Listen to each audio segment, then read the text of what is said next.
ಪ್ರಧಾನಿ ಶಹಬಾಜ್ ಶರೀಫ್ ವಿರುದ್ಧ ಸ್ವಪಕ್ಷದವರೇ ಕಿಡಿಕಾರ್ತಾ ಇದ್ದಾರೆ. ಹೇಳಿ ಪ್ರಧಾನಿ, ಹೋರಾಡೋಕ್ಕಾಗಲ್ಲ ಅಂತ ರೋಷಾವೇಶದಿಂದ ಅಲ್ಲಿನ ಸಂಸದರು ಹೇಳ್ತಾ ಇದ್ದಾರೆ. ಪ್ರಧಾನಿ ಶಹಬಾಜ್ ಶರೀಫ್ ವಿರುದ್ಧ ಜನ ದಂಗೆ ಏಳುವಂತ ಸಾಧ್ಯತೆ ಇದೆ. ಬಾಂಗ್ಲಾದೇಶದ ಪರಿಸ್ಥಿತಿ, ಪಾಕಿಸ್ತಾನದಲ್ಲಿ ಮರುಕಳಿಸುವ ಎಲ್ಲ ಸಾಧ್ಯತೆಗಳು ಇದಾವೆ. ಶೇಖ್ ಹಸೀನಾ ವಿರುದ್ಧ ಅಲ್ಲಿನ ಜನ ಯಾವ ರೀತಿಯಾಗಿ ದಂಗೆ ಎದ್ದಿದ್ರು ಅದೇ ರೀತಿಯಾಗಿ ಅಂದ್ರೆ ಇಡೀ ಮನೆಯನ್ನ ಧ್ವಂಸಗೊಳಿಸ್ಬಿಟ್ಟಿದ್ರು ಬಾಂಗ್ಲಾದೇಶದ ನಾಗರಿಕರು. ಇದೀಗ ಪಾಕಿಸ್ತಾನ ಪ್ರಧಾನಿ ಮನೆಗೂ ಜನ ನುಗ್ಗುವ ಆತಂಕ ಇದೆ. ಹೀಗಾಗಿನೇ ಶರೀಫ್ ಮನೆಗೆ ಫುಲ್ ಟೈಟ್ ಸೆಕ್ಯೂರಿಟಿಯನ್ನ ನೀಡಲಾಗಿದೆ.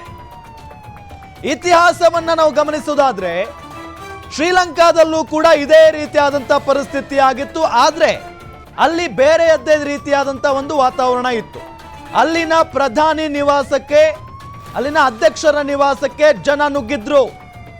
ಅದಾದ ನಂತರ ಬಾಂಗ್ಲಾದೇಶದಲ್ಲೂ ಕೂಡ ಶೇಖ್ ಹಸೀನಾ ಅವರ ನಿವಾಸಕ್ಕೂ ಕೂಡ ಬಾಂಗ್ಲಾದೇಶದ ಜನ ನುಗ್ಗಿದ್ರು. ಅಲ್ಲಿಂದ ಶೇಖ್ ಹಸೀನಾ ಅವರು ತಪ್ಪಿಸಿಕೊಂಡು ಭಾರತದಲ್ಲಿ ಈಗ ನೆಲೆ ಕಂಡುಕೊಂಡಿದ್ದಾರೆ, ರಕ್ಷಣೆಯನ್ನ ಪಡ್ಕೊಂಡಿದ್ದಾರೆ. ಈಗ ಪಾಕಿಸ್ತಾನದ ಸರದಿ, ಪಾಕಿಸ್ತಾನದ ಪ್ರಧಾನಮಂತ್ರಿ ಶಹಬಾಜ್ ಶರೀಫ್ ಭಾರತದ ದಾಳಿಗೆ ನಡುಗಿ ಬಂಕರ್ನಲ್ಲಿ ಅಡಗಿ ಕೂತಿದ್ದಾರೆ. ನಮ್ಮನ್ನ ಕಾಪಾಡಿಕೊಳ್ಳೋದಕ್ಕೆ ಆಗದೇ ಇರುವಂತ ಇಂಥ ಒಬ್ಬ ಪ್ರಧಾನಿ ನಮಗೆ ಬೇಡ ಅಂತ ಹೇಳಿ ಅಲ್ಲಿನ ಜನ ರೊಚ್ಚಿಗೇಳ್ತಾ ಇದ್ದಾರೆ. ದಂಗೆ ಏಳುವಂತ ಸಾಧ್ಯತೆ ಇದೆ. ಬಹಳ ಪ್ರಮುಖವಾಗಿ ಈಗ ಸಂಸತ್ನಲ್ಲಿ ಸಂಸದರೇ, ಅವರದ್ದೇ ಪಕ್ಷದ ನಾಯಕರೇ ಪ್ರಧಾನಿ ಶರೀಫ್ ವಿರುದ್ಧ ವಾಗ್ದಾಳಿಯನ್ನ ಮಾಡ್ತಾ ಇದ್ದಾರೆ, ಆಕ್ರೋಶವನ್ನ ವ್ಯಕ್ತಪಡಿಸ್ತಾ ಇದ್ದಾರೆ. ಹೇಳಿ ಪ್ರಧಾನಮಂತ್ರಿ ಶರೀಫ್ ಅನ್ನೋ ನಿಟ್ಟಿನಲ್ಲಿ ಆಕ್ರೋಶ ವ್ಯಕ್ತವಾಗ್ತಾ ಇದೆ. ಎಸ್ ಶಶಾಂಕ್, ಏನ್ ಹೇಳ್ತೀರಿ? ಬಹಳ ಪ್ರಮುಖವಾಗಿ ಈ ಹಿಂದೆ ಶ್ರೀಲಂಕಾದಲ್ಲಿ ಇದೇ ರೀತಿಯಾದಂಥ ಪರಿಸ್ಥಿತಿ ಆಯಿತು. ಅಧ್ಯಕ್ಷರ ಮನೆಗೆ ಅಲ್ಲಿನ ಜನ ನುಗ್ಗಿದ್ರು. ಅದಾದ ನಂತರ ಬಾಂಗ್ಲಾದೇಶದಲ್ಲಿ ಅಲ್ಲಿನ ಶೇಖ್ ಹಸೀನಾ ಅವರ ಮನೆಗೆ ನುಗ್ಗಿದ್ರು. ಶೇಖ್ ಹಸೀನಾ ಎಸ್ಕೇಪ್ ಆಗಿ ಭಾರತಕ್ಕೆ ಬಂದಿದ್ದಾರೆ. ಈಗ ಪಾಕಿಸ್ತಾನದಲ್ಲೂ ಕೂಡ ಅದೇ ಪರಿಸ್ಥಿತಿ ಬಂದಿದೆ. ಪಾಕಿಸ್ತಾನದ ಪರಿಸ್ಥಿತಿ ಅಧೋಗತಿ, ನಿನ್ನೆ ರಾತ್ರಿಯಿಂದನೂ ಅಧೋಗತಿ ಆಗಿದೆ. ದೇಶದ ಜನರಲ್ ಕಾಣೆ ಆಗಿದ್ದಾನೆ. ಹೌದು, ಅಲ್ಲಿನೊಬ್ಬ ಸೇನಾಧಿಕಾರಿನೇ ಇಲ್ಲ ಅಂದ್ರೆ ಸೇನೆಗೆ ಬಲ ತುಂಬೋದು ಯಾರು? ಸೇನೆ ಪರಿಸ್ಥಿತಿ ಏನು? ಈಗಾಗಲೇ ಎಲ್ಲವನ್ನೂ ಕಳ್ಕೊಂತಿದ್ದಾರೆ. ನಾವ್ ಏನೇನ್ ಲಾಂಚ್ ಮಾಡ್ತಿದೀವಿ ಅದನ್ನ ಡಿಫೆಂಡ್ ಮಾಡ್ಲಿಕ್ಕೆ ಅವ್ರಿಗೆ ಆಗ್ತಿಲ್ಲ. ಡಿಫೆನ್ಸ್ ತುಂಬಾ ಇಂಪಾರ್ಟೆಂಟ್ ಆಗುತ್ತೆ ಒಂದು ದೇಶನ ಕಾಪಾಡ್ಕೊಬೇಕು ಅಂದ್ರೆ. ಅವರ ಡಿಫೆನ್ಸಿವ್ ಸಿಸ್ಟಮ್ ಫೇಲ್ಯೂರ್ ಆಗಿದೆ, ಏರ್ ಡಿಫೆನ್ಸ್ ಸಿಸ್ಟಮ್ ಫೇಲ್ಯೂರ್ ಆಗಿದೆ, ರೆಡಾರ್ ಫೇಲ್ಯೂರ್ ಆಗಿದೆ, ಪಾಕಿಸ್ತಾನ ಆರ್ಮಿ ಫೇಲ್ಯೂರ್ ಆಗಿದೆ, ಅವ್ರ ಇಂಟೆಲಿಜೆನ್ಸ್ ಫೇಲ್ಯೂರ್ ಆಗಿದೆ. ಎಲ್ಲಾ ಫೇಲ್ಯೂರ್ ಆಗ್ಬೇಕಾದ್ರೆ ಜನ ಒಳಗಡೆ ಇರೋರು ಪ್ರಶ್ನೆ ಮಾಡೇ ಮಾಡ್ತಾರೆ.